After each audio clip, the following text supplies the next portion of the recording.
We have just discovered that we can use inulin and also creatinine to calculate a patient's GFR, glomerular filtration rate.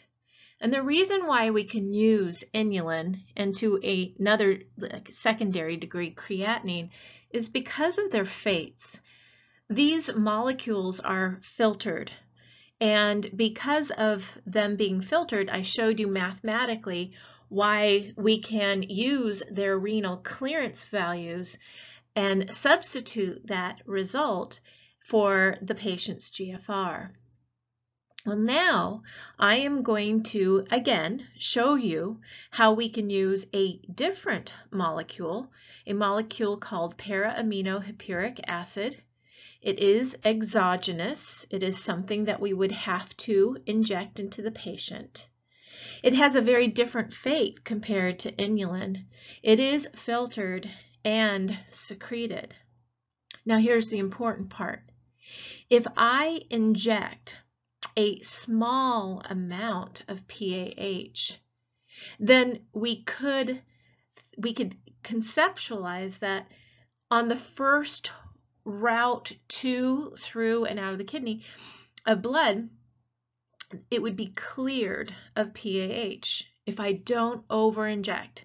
It wouldn't take multiple turns of the blood to go to, through, and out of the kidney to clear it. So that's a key thing. We don't want to over-inject it. And we know how much to inject of PAH into any given patient based on their size, and I don't need you to get into that or know that.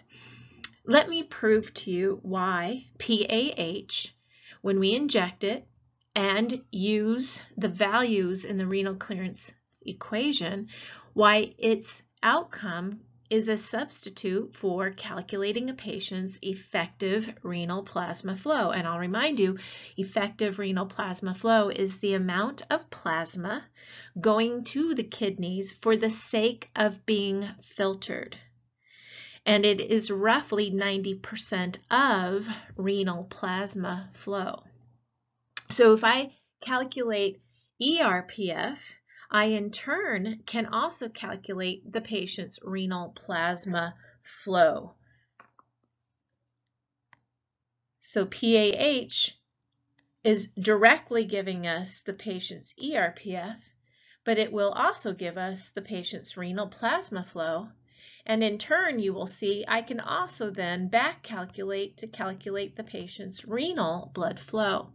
And I'll be doing a sample calculation of this towards the end of this PowerPoint. So let's go back to our master equation as I showed you on a previous video. Excretion equals filtration plus secretion minus reabsorption. Well, I've already told you that the fate of PAH in the kidney is that it's filtered and secreted. It is not reabsorbed, so that is why that falls out of our equation. And we are left with excretion of PAH will equal how much of it is filtered plus how much of it is secreted into the filtrate. And that's shown here in this picture. Pretend all of these dots are the PAH, and we can see some is being filtered and also some is being secreted. And notice that the blood exiting the kidney then is cleared of PAH.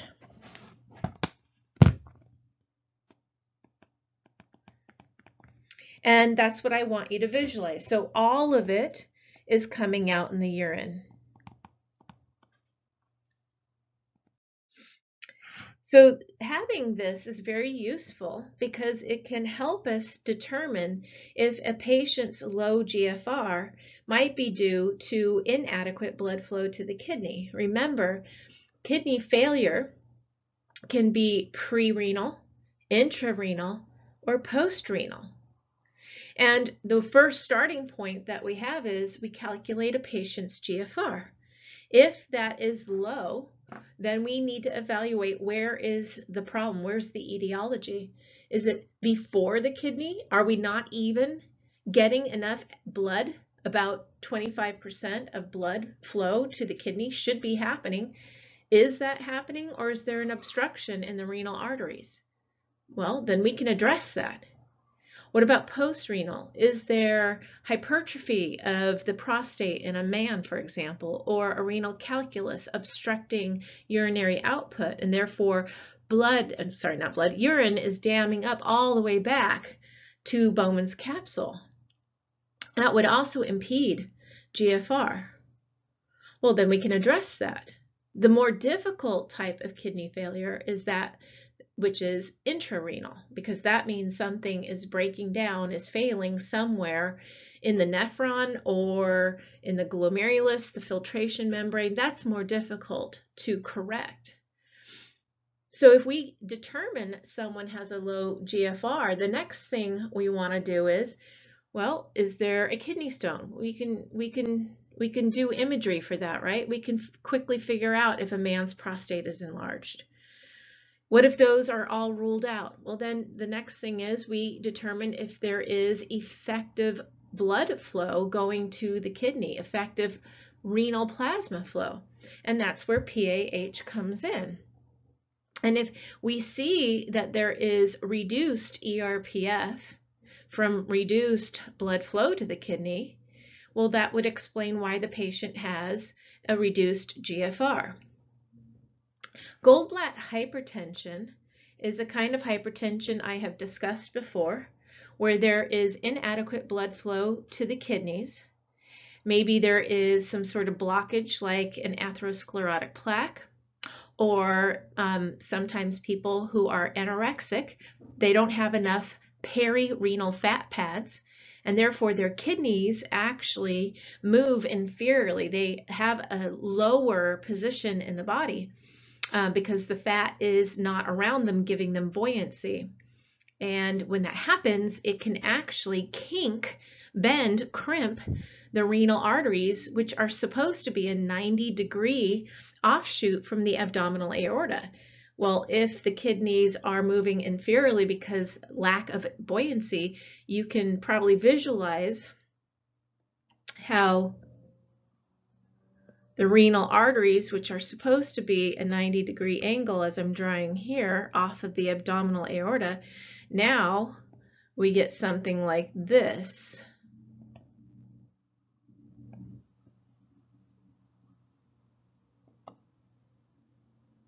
And this will crimp off and reduce blood flow. So you get reduced blood flow. That's another way a person can have reduced blood flow to the kidneys. And when this happens, remember that around the afferent, and here's my glomerulus, an efferent arteriole, so here's my A for afferent and E for efferent, there are juxtaglomerular cells, remember? And they detect the degree of stretch. If there is reduced blood flow in the afferent arteriole, then the juxtaglomerular cells, JGCs as I like to call them, will release renin. And when renin is released, of course, we end up getting angiotensin II synthesis that will lead to aldosterone release as well as ADH. Angiotensin II is a very profound vasoconstrictor, and that's going to increase blood pressure. It is also going to lead to more water and salt retention through the actions of aldosterone, and more water retention through the action of ADH as well. So this is what we call the RAA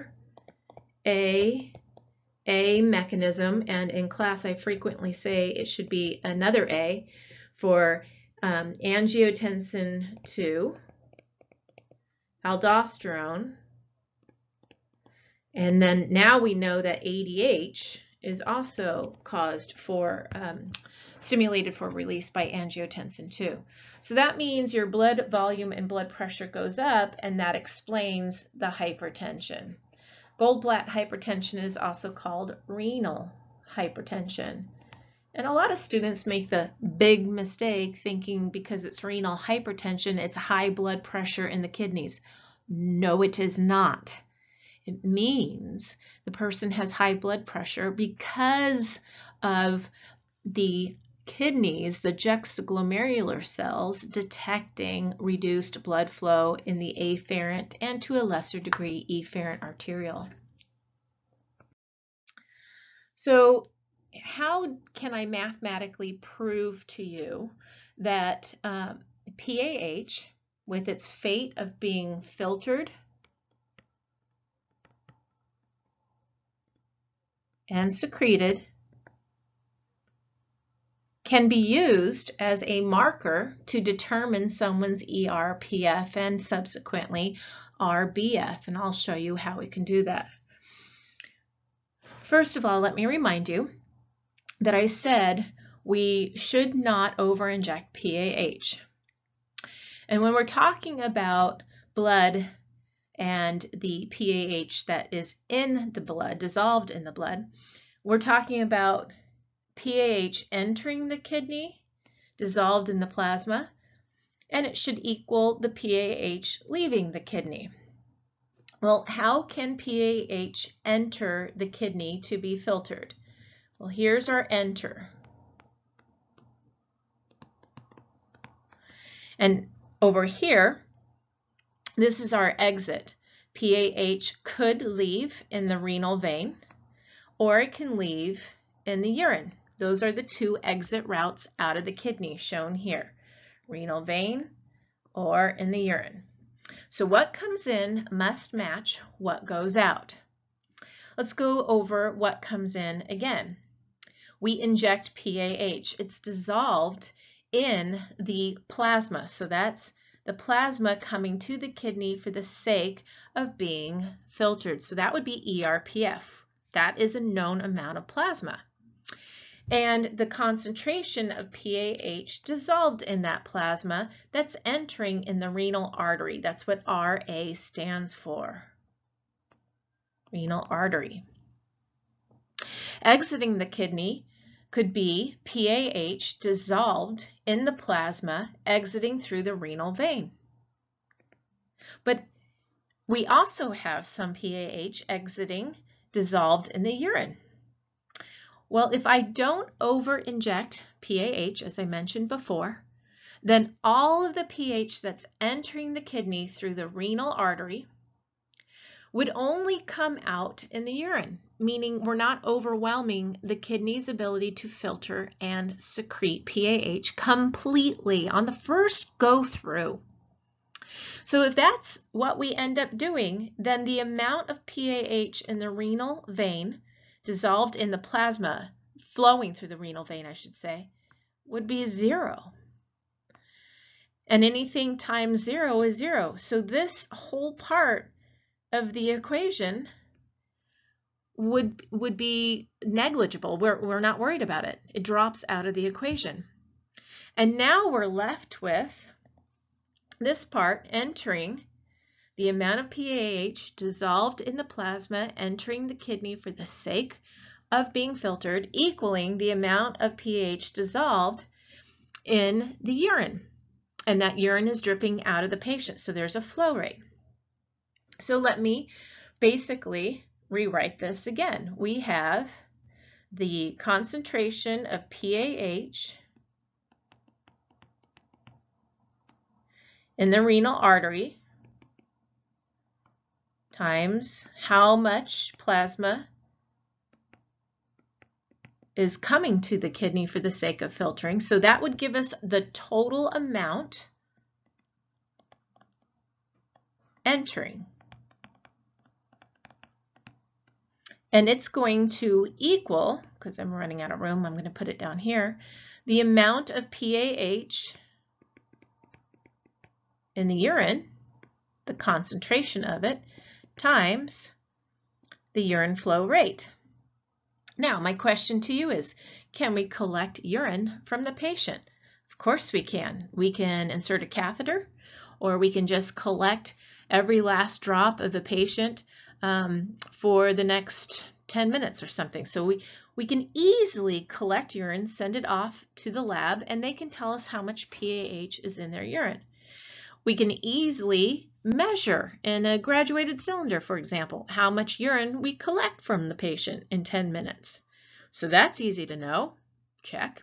Can we draw blood after we inject PAH and determine our starting concentration of pH in the patient's bloodstream? Absolutely. We draw blood all the time and send it off to the lab, and they tell us how much of something is dissolved in a patient's plasma all the time. So that means if you look here, we know, I'm using green, we can easily measure 3 out of these 4 variables in this equation. They are knowns. And that means the only unknown we don't know for this specific patient is the ERPF. So let's rearrange that equation to solve for ERPF. And look what we get. We get the urine concentration of PAH times the urine flow rate divided by the PAH concentration dissolved in the plasma traveling through the renal artery. Well, this is what exits divided by what we start with. It's the renal clearance equation all over again. But this time, when we solve the renal clearance of PAH using this simple equation, it substitutes for the patient's actual ERPF. And if we calculate ERPF to be less than 594 milliliters, which is what I told you the ERPF is, then we know the reason why the patient's GFR was low as well. They're not getting adequate blood to the kidney. Not adequate blood flow also means inadequate plasma flow. It also means inadequate effective renal plasma flow. So in sum, here we have our clearance values for inulin. Notice that the clearance value of inulin gives us 125 milliliters per minute, and that is the same as GFR. Why can we use inulin and a close second creatinine to calculate a patient's GFR? Because of their fates. Filtered only. Yes, I know creatinine is slightly secreted, but it's not a lot. It's not robust, and we can correct for that. So it's still appropriate to use. The advantage of using creatinine, as I said before, instead of inulin, is that it's endogenous, and we don't have to trouble the patient with coming in and being injected with inulin and going through that process. If GFR is low, we need to figure out if this is pre, intra, or post-renal failure. Post-renal failure, we can use imagery. We can figure out if there's an enlarged prostate or a renal calculus. If we rule that out, well, then we can inject PAH and calculate its clearance in that patient. And if it's below 594, which represents ERPF because of the fate of PAH being filtered and secreted, well, then we know why our patient's GFR is low. They have pre-renal failure. And let's address that. Let's figure out why there's reduced blood flow. Is there a plaque? Well, then let's put in a stent and open that up. Is the patient anorexic? Let's address that. Some substances are never cleared from our blood plasma. Glucose, for example.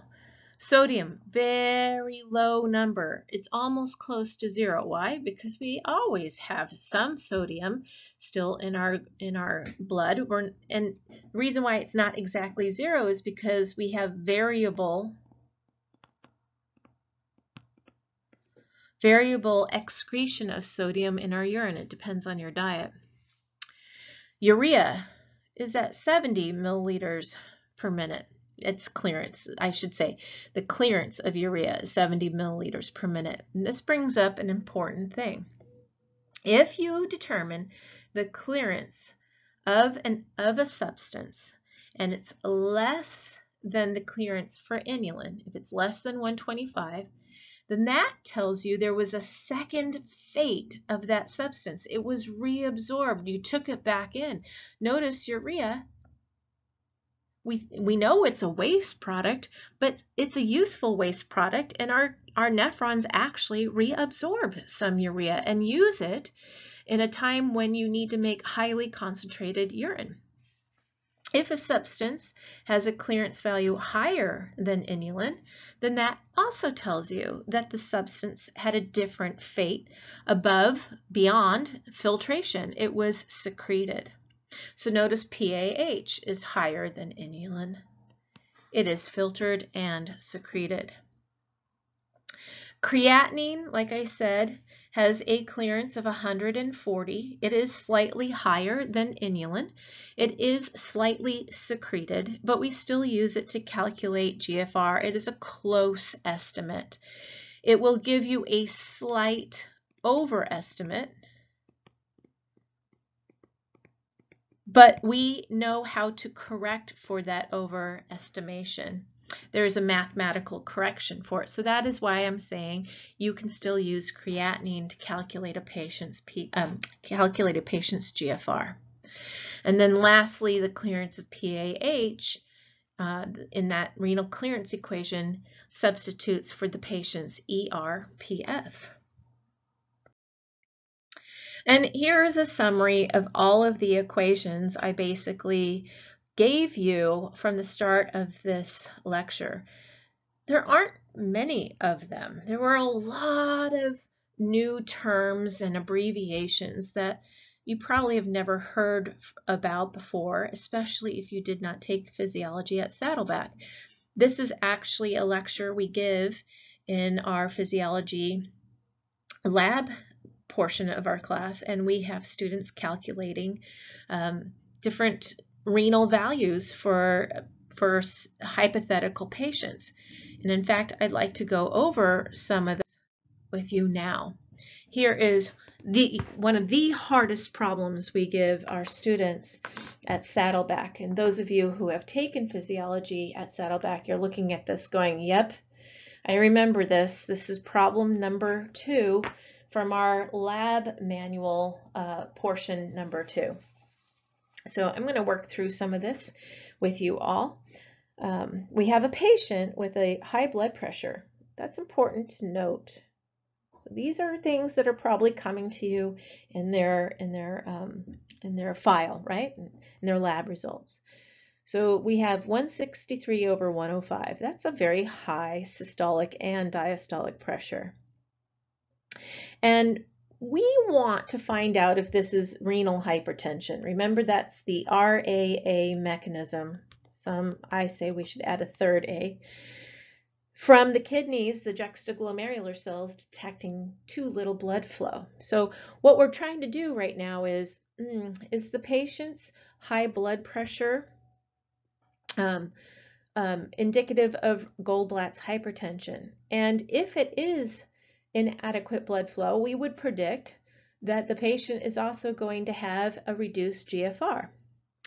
So hedging our bets, we inject the patient with PAH and inulin, and we draw their blood and we find out our starting concentration for PAH in the blood. So here's the blood.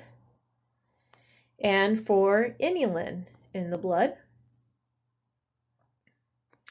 We also collect the patient's urine and we send it off to the lab, and we know how much PAH is found in the patient's urine. We also know how much inulin is found in the patient's urine. We also measured how much urine we collected per minute. So we know that to be 2 milliliters per minute. Now here's some added information, and we might not use it. We're told that the patient's mean corpuscular volume is 93 cubic microns. Well, normal is 80 to 100, so that's okay. And what does that have to do with Goldblatt hypertension anyway? So that's a distractor. Again, there's a lot of information that comes in a patient's chart. And then we have this little tidbit that the maximum secretion rate for PAH is 80 milligrams per minute. Well, is that useful to us? It might be. Remember when I said we don't want to over-inject PAH? If we did over-inject, we would breach that maximum, it stands for transport maximum, and if we breach that, then that means some of the pH we inject would come out in the plasma exiting out through the renal vein, and we don't want that. We want what comes in matching what goes out in the urine only. And we're told that there's 90% clearance of PAH. Remember, ERPF is 90% of RPF. And that's basically what that statement is telling you. So these are the questions we have. First, calculate the renal clearance value for PAH. Calculate the secretion rate for PAH. Calculate the total whole blood flow through the renal system. Did the T max have any role in what we had, that 80 milligrams per minute? Do our findings support our hypothesis of renal hypertension? So let's go through some of these calculations. First, calculate the renal clearance value for PAH. Okay, well, renal clearance value equation is the urine concentration of PAH times the urine flow rate over the plasma concentration of PAH. So we have plasma PAH is 0.1 milligram per mil. The urine pH is 20 milligrams per mil. And the urine flow rate is 2 milliliters per minute. And when I do that, I get 40 divided by 0.1, and we get 400 milliliters per minute of plasma cleared of PAH. 400 milliliters of plasma per minute cleared of PAH. It's being filtered and secreted out of the plasma. So we got it. Good for us. That was easy. Well, let's move on to the next one. Calculate the secretion rate for PAH. Okay, well, that's a little bit harder. Excretion equals filtration plus secretion, which is what we need to calculate, minus reabsorption. But we know that PAH is not reabsorbed, so that exits our equation. So let's then calculate what we excrete. There is another way to calculate excretion, and that is the urine concentration of PAH times the urine flow rate. Okay, well, that is 20 milligrams per milliliter times 2 milliliters per minute. And we get 40 milligrams per minute of PAH coming out in the urine excreted. So good, we got excretion. How do we calculate filtered load? Well, to calculate filtered load for any solute, we need to multiply GFR times the plasma concentration of PAH. Well, that's great. We have the plasma concentration of PAH, but we're not given the patient's GFR, are we? Nowhere on here are we told what the patient's GFR is. But can we calculate it? Yes, we can. And here's how. Remember, if we use inulin, in the renal clearance equation, we then also know the patient's GFR. So it's kind of weird. We have to step backwards in order to move forward in this problem. So we have to do the RCV of inulin to determine the patient's GFR. So I have 41 milligrams per milliliter times the flow rate is 2 milliliters per minute, divided by the plasma concentration, which is 1 milligram per milliliter for inulin. And that means I have 82 milliliters per minute for the patient's GFR. Well, now that I know that, I can substitute that in here. So I have 82 times the patient's plasma concentration of PAH, which is 0.1 milligrams per milliliter. This is milliliters per minute. And I get 8.2 milligrams per minute. Yay for us! We now know excretion and we now know filtered load. We can substitute that into our first equation here and solve for the secretion rate. So I have 40 equals 8.2 plus S.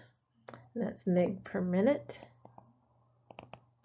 Mg per minute. Naked numbers are bad numbers. And if I solve for the S secretion, S is going to equal 31.8 milligrams per minute. Yay! And that is in fact the correct answer. So that's as hard as it gets, really. It's weird for students to understand that they had to step backwards and use a different substance to calculate the patient's GFR before they can move forward and calculate the secretion rate of PAH. And do you remember the maximum secretion rate for PAH was, we were told, 80 milligrams per minute. And notice we did not exceed that. We did not breach that Tmax. That means we did not over-inject PAH, which is a very good thing. That means all of the PAH will exit the kidney only in the urine and not go back out into the circulation through the renal vein. Now it says calculate the total whole blood flow through the renal system per minute. So it's asking us to calculate RBF. Well, I'll remind you from the previous, the first example, when we calculated RCV of PAH, it is also ERPF. And remember, that was 20 times 2 divided by 0.1. I'm not using the units because I want to go quickly over that. We did that on part A, and that was 400 milliliters per minute, if you remember. So that is the patient's ERPF. And if you go back a few slides, you'll see in my master equation, the equations we used or discussed in the lecture, ERPF is, the word is an equal sign in math, right? 90% of, the word of means you multiply, RPF. So that's great. All we have to do is substitute. We have 400 milliliters per minute equals 0.9 times RPF. Why is that saying H? Rearrange my equation and solve for RPF. And I get 400 divided by 0.9.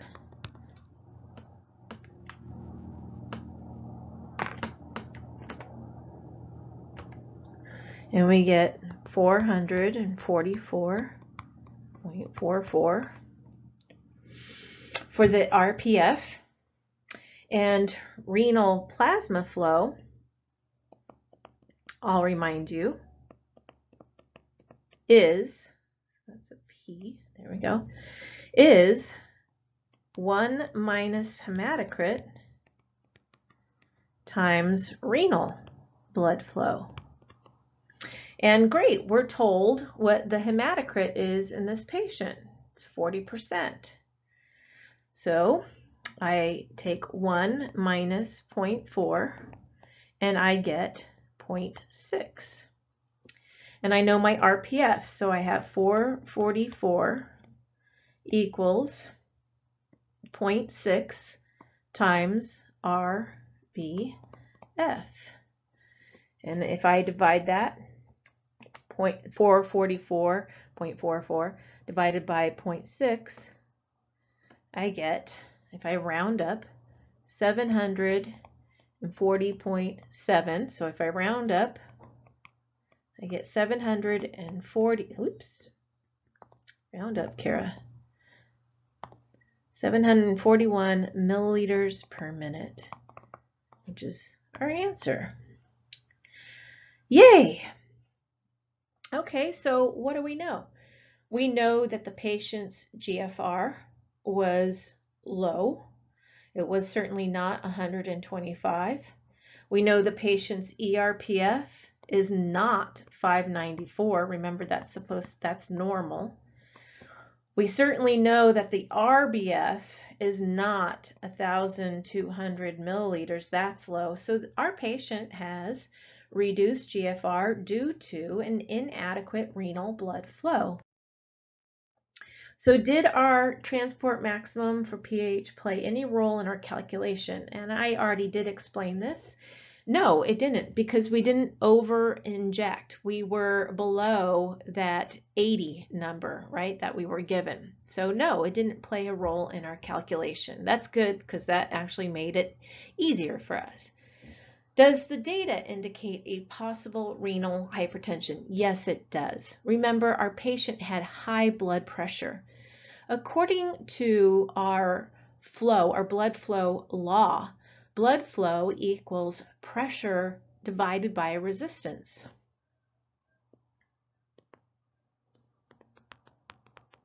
So change in pressure over resistance. And we have a patient who has high blood pressure. That means high pressure. So we would expect to have higher renal blood flow, not lower. That doesn't make sense, does it? What could be causing his high blood pressure? Enter our explanation. We believe he does have renal hypertension due to the RAAA mechanism. We have inadequate blood flow going to the kidneys. The juxtaglomerular cells release renin. Renin cuts angiotensinogen into angiotensin 1. Then ACE, angiotensin converting enzyme, cuts that into angiotensin 2, a very powerful vasoconstrictor. That is one reason why the patient's blood pressure is going up. But angiotensin 2 also leads to aldosterone release. And here comes more salt and water retention. So that's going to make blood volume and therefore blood pressure go up. And angiotensin 2 also causes your hypothalamus to release ADH through the posterior pituitary. And that's going to lead to increased water retention. And that too is going to increase blood volume and blood pressure. So we have a lot of reasons why our patient's blood pressure is so high, and yet GFR and effective renal plasma flow are drastically low compared to normal values. So here's just a quick little quiz. If you were given all of these lab values, what would you need from this list in order to calculate GFR for a patient? You would need your plasma inulin value, your urine inulin concentration, and your urine flow rate. So those would be the three things you need to calculate GFR for that particular patient. If you want to calculate the excretion rate of blue toenail substance directly from the patient urine sample, well, how do I calculate excretion directly from the patient urine sample? One of the equations I showed you on a previous slide is you need the urine concentration of whatever substance you're looking at times the urine flow rate. So we would need the urine flow rate, that's the urine volume given here per minute, and we would need the urine concentration of the blue toenail substance. Who has blue toenails? What would you need to calculate total renal blood flow, RBF? Well, that's the lengthy example we just went through. Well, we need to know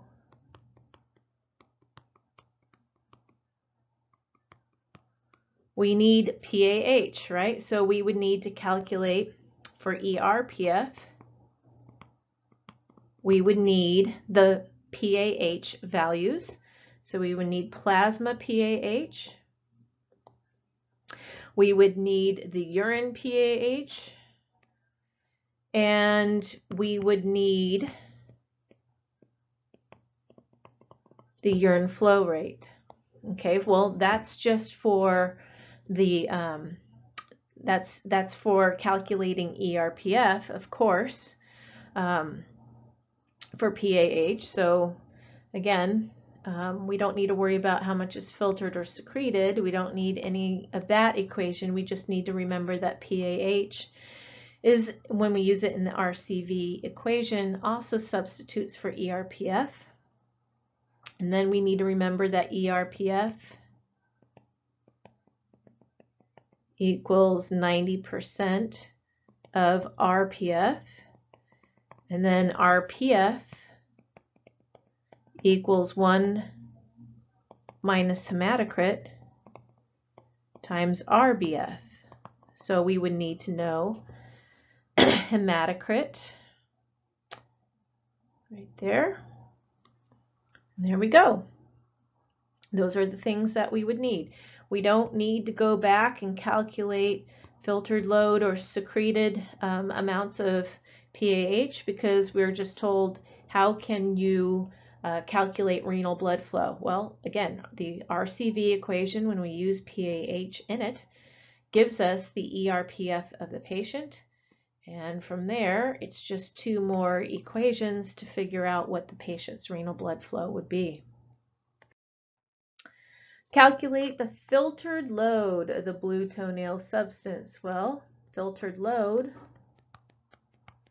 is GFR times the plasma concentration of the blue toenail substance. Okay, well, how do we calculate a patient's GFR? Well, we use the RCV equation using inulin. So we would need the plasma inulin, the urine flow rate, and we would need, then we would have GFR, and now we need the plasma concentration of the blue toenail substance. So those would be the four things we need from our patient's equation, or patient's values. And then, let's see, I believe on the previous problem I forgot to highlight for RBF, so forgive me because the program I'm using I can't back up. But for RBF, when we just calculated that, I don't know if I highlighted the fact that we would need hematocrit, but I did write that down. I think I forgot to actually fill in the little bubble there, so go back and do that. Calculate the RCV for the blue toenail substance. Well, that's just our renal clearance equation. So we would need the plasma concentration, the urine concentration, and the urine flow rate. Okay, write that down. Blue toenail substance times the urine flow rate over the plasma concentration of the blue toenail substance. Okay, well, I hope you are having a better understanding of how we can use these simple molecules, markers, to determine a patient's renal health. It is not difficult, it's just some math involved. Thankfully, as a future nurse or PA, you will never be doing those calculations, but you'll be getting the results of them in the patient's chart. And you're going to have to explain if they're out of normal range. Your job is to explain it to the patient and what it means. I believe knowing how to calculate them using these examples makes you better at explaining the process and the problem to the patient. So that is why we abuse our students with these calculations in our physiology class, and now, thankfully, to you again in the pathophysiology class.